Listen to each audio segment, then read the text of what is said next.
ಬನ್ನಿ ಇವತ್ತು ಒಂದು ಸ್ವಾರಸ್ಯಕರವಾದ ವಿಷಯದ ಬಗ್ಗೆ ಮಾತಾಡೋಣ.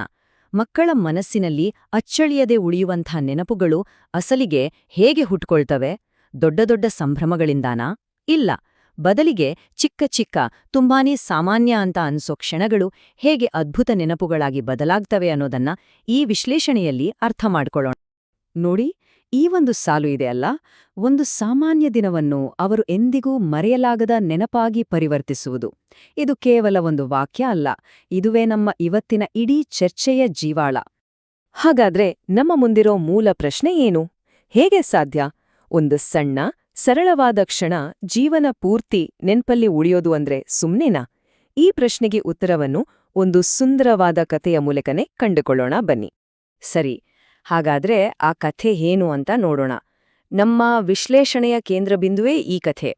ಇದು ಒಬ್ಬ ತಂದೆ ಮತ್ತು ಅವರ ಮಕ್ಕಳ ನಡುವೆ ನಡೆದ ಒಂದು ತುಂಬಾನೇ ಸರಳ, ಆದ್ರೆ ಅಷ್ಟೇ ಮರೆಯಲಾಗದ ಒಂದು ಕ್ಷಣದ ಬಗ್ಗೆ. ಈ ನೆನಪಿನ ಆರಂಭ ಆಗೋದೇ ಒಂದು ವಿಶೇಷವಾದ ಕ್ರಿಯೆಯಿಂದ, ಆಟ ತಮಾಷೆಯಿಂದಲ್ಲ. ಬದಲಿಗೆ ಒಬ್ಬ ತಂದೆ ಪ್ರೀತಿಯಿಂದ ತನ್ನ ಮಕ್ಕಳಿಗೋಸ್ಕರ ಅಂತಾನೆ ಒಂದು ಸಾಂಪ್ರದಾಯಿಕ ಬಿದಿರಿನ ಉಯ್ಯಾಲೆಯನ್ನ ಕಟ್ಟಿಕೊಡ್ತಾರೆ. ಅವ್ರು ಅದಕ್ಕೆ ಹಾಕಿದ ಸಮಯ, ಆ ಶ್ರಮ ಇದೆಯಲ್ಲ, ಅದೇ ಆ ನೆನ್ಪಿಗೆ ಒಂದು ಗಟ್ಟಿಯಾದ ಅಡಿಪಾಯ. ಆ ಕ್ರಿಯೆ ತಕ್ಷಣದ ಪರಿಣಾಮ. ಮಕ್ಕಳ ಮುಖದಲ್ಲಿ ಅರಳಿದ ಆ ನಗು ಇದೆಯಲ್ಲ, ಅದಕ್ಕೆ ಬೆಲೆ ಕಟ್ಟೋಕಾಗಲ್ಲ. ಉಯ್ಯಾಲೆ ವೇಗ ಪಡೆದಂತೆ ಅವರ ನಗು ಜೋರಾಯಿತು, ಮುಖದ ಮೇಲೆಲ್ಲ ನಗು ಹರಡಿತ್ತು. ಈ ಸಾಲುಗಳು ಆ ಸಂತೋಷವನ್ನ ಕಣ್ಣಿಗೆ ಕಟ್ಟಿದ ಹಾಗೆ ವಿವರಿಸ್ತವೆ. ಸರಿ, ಈ ಒಂದು ಸುಂದರ ಕ್ಷಣ ಯಾಕೆ ಇಷ್ಟೊಂದು ಸ್ಪೆಷಲ್? ಇದು ಯಾಕೆ ಮನಸ್ಸಿನಲ್ಲಿ ಅಚ್ಚಳಿಯದೆ ಉಳಿಯುತ್ತೆ? ಬನ್ನಿ ಇದನ್ನ ಸ್ವಲ್ಪ ಆಳವಾಗಿ ನೋಡೋಣ. ಇದರೊಳಗಿನ ಮ್ಯಾಜಿಕ್ ಏನು ಅಂತ ಒಂದೊಂದಾಗಿ ಬಿಡಿಸಿ ನೋಡೋಣ. ಒಂದು ಸಂತೋಷದ ನೆನಪು ಹುಟ್ಟೋಕ್ಕೆ ಮುಖ್ಯವಾಗಿ ಮೂರೇ ಅಂಶಗಳು ಬೇಕು. ಮೊದಲನೇದು ಅಡಿಪಾಯ, ಅಂದ್ರೆ ಏನನ್ನಾದ್ರೂ ಸೃಷ್ಟಿ ಮಾಡೋದು. ಎರಡನೇದು ಅನುಭವ, ಅಂದ್ರೆ ಆ ಸಂತೋಷವನ್ನ ಪೂರ್ತಿಯಾಗಿ ಅನುಭವಿಸೋದು. ಕೊನೆಯದಾಗಿ ಮುಂದುವರಿಕೆ, ಅಂದ್ರೆ ಆ ಕ್ಷಣದಲ್ಲಿ ಜೊತೆಗಿರೋದು. ಈ ಮೊದಲನೇ ಅಂಶ ಅಂದ್ರೆ ಅಡಿಪಾಯ, ಇದ್ರ ಬಗ್ಗೆ ಸ್ವಲ್ಪ ವಿವರವಾಗಿ ನೋಡೋಣ. ಇದು ಬರೀ ಉಯ್ಯಾಲೆ ಕಟ್ಟೋದ್ ಮಾತ್ರ ಅಲ್ಲ. ಆ ತಂದೆ ಅದಕ್ಕೆ ಹಾಕಿದ ಸಮಯ, ಶ್ರಮ, ಆ ಪ್ರೀತಿ, ಅದೇ ಆ ಕ್ಷಣಕ್ಕೆ ಒಂದು ಗಟ್ಟಿಯಾದ ಅಡಿಪಾಯ ಹಾಕ್ಕೊಡುತ್ತೆ. ಇದು ಉದ್ದೇಶಪೂರ್ವಕವಾಗಿ ಮಾಡಿದ ಒಂದು ಸೃಷ್ಟಿಯ ಕ್ರಿಯೆ. ಇನ್ನು ಎರಡನೇ ಅಂಶ ಅನುಭವ. ಮಕ್ಕಳು ನೋಡಿ, ಆ ಉಯ್ಯಾಲೆಯ ಕೃಷಿಯಲ್ಲೇ ಪೂರ್ತಿಯಾಗಿ ಕಳೆದು ಹೋಗ್ಬಿಡ್ತಾರೆ.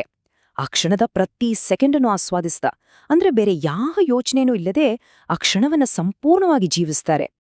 ಮೂರನೇ ಅಂಶ, ಇದು ತುಂಬಾನೇ ಮುಖ್ಯವಾದದ್ದು, ಮುಂದುವರಿಕೆ. ಅಂದ್ರೆ ಉಯ್ಯಾಲೆ ಕಟ್ಟಿ ಮಕ್ಕಳನ್ನ ಕೂರ್ಸಿ ಸುಮ್ನಾಗೋದಲ್ಲ, ಆ ಸಂತೋಷದಲ್ಲಿ ತಾವೂ ಭಾಗಿಯಾಗಿರೋದು, ಆ ಕ್ಷಣದಲ್ಲಿ ಪೂರ್ತಿಯಾಗಿ ತೊಡಗಿಸ್ಕೊಳ್ಳೋದು. ಈ ಮುಂದುವರಿಕೆ ಅನ್ನೋ ಪರಿಕಲ್ಪನೆಯನ್ನ ಈ ಒಂದು ಸಾಲು ಎಷ್ಟು ಅದ್ಭುತವಾಗಿ ಹೇಳುತ್ತೆ ನೋಡಿ. ಉಯ್ಯಾಲೆ ನಿಧಾನ ಆಗ್ತಿದ್ದ ಹಾಗೆ ತಂದೆ ಮತ್ತೆ ಓಡಿ ಬಂದು ಒಂದು ಪುಟ್ಟ ತಳ್ಳು ಕೊಡ್ತಾರೆ. ಆ ಒಂದು ಪುಟ್ಟ ತಳ್ಳುವಿಕೆ ಇದೆಯಲ್ಲ, ಅದೇ ಅವರ ನಿರಂತರ ಕಾಳಜಿ ಮತ್ತು ಪ್ರೀತಿಯ ಸಂಕೇತ. ಹಾಗಾದ್ರೆ ಇದೆಲ್ಲದರ ಅರ್ಥ ಏನು? ಇದು ಕೇವಲ ಒಂದು ಉಯ್ಯಾಲೆಯ ಕಥೆನಾ? ಖಂಡಿತ ಇಲ್ಲ. ಈ ಎಲ್ಲ ಅಂಶಗಳನ್ನ ಒಟ್ಟುಗೂಡಿಸಿ ನೋಡಿದಾಗ ಇದರ ಹಿಂದಿರೋ ಆಳವಾದ ಅರ್ಥ ನಮ್ಗೆ ಗೊತ್ತಾಗುತ್ತೆ. ಇಲ್ಲಿ ಬಿದಿರಿನ ಉಯ್ಯಾಲೆ ಅನ್ನೋದು ಒಂದು ರೂಪಕ. ಏನಿದ್ರ ಅರ್ಥ? ಪ್ರೀತಿಯಿಂದ ಉದ್ದೇಶಪೂರ್ವಕವಾಗಿ ಮಾಡುವ ಒಂದು ಸಣ್ಣ ಕೆಲ್ಸ. ಅದು ಒಂದು ಸಾಧಾರಣ ದಿನವನ್ನೇ ಅಸಾಧಾರಣ, ಮರೆಯಲಾಗದ ನೆನಪಾಗಿ ಬದಲಾಯಿಸಿಬಿಡುತ್ತೆ.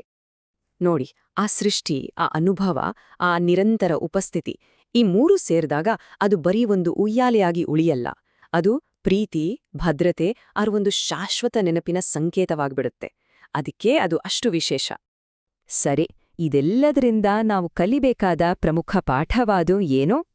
ವಿಷಯ ಇಷ್ಟೇ: ಜೀವನದಲ್ಲಿ ಅತ್ಯಂತ ಸುಂದರವಾದ ನೆನಪುಗಳನ್ನ ಸೃಷ್ಟಿಸೋಕೆ ದೊಡ್ಡ ದೊಡ್ಡ ದುಬಾರಿ ಯೋಜನೆಗಳೇ ಬೇಕಂತೇನಿಲ್ಲ. ಕೆಲವೊಮ್ಮೆ ನಾವು ಜೊತೆಗಿದ್ದು ಪ್ರೀತಿಯಿಂದ ಮಾಡೋ ಸಣ್ಣ ಸಣ್ಣ ಕೆಲಸಗಳೇ ಆಳವಾದ ಸಂಬಂಧಗಳನ್ನ ಕಟ್ಟುತ್ತವೆ. ಹಾಗಾಗಿ ಈ ವಿಶ್ಲೇಷಣೆಯ ಕೊನೆಯಲ್ಲಿ ನಮಗೆ ನಾವು ಕೇಳಿಕೊಳ್ಳಬೇಕಾದ ಪ್ರಶ್ನೆ ಇದು: ಇವತ್ತು ನಾವು ನಮ್ಮ ಪ್ರೀತಿಪಾತ್ರರಿಗಾಗಿ ನಿರ್ಮಿಸಬಹುದಾದ ಆ ಬಿದಿರಿನ ಉಯ್ಯಾಲೆ ಯಾವುದು?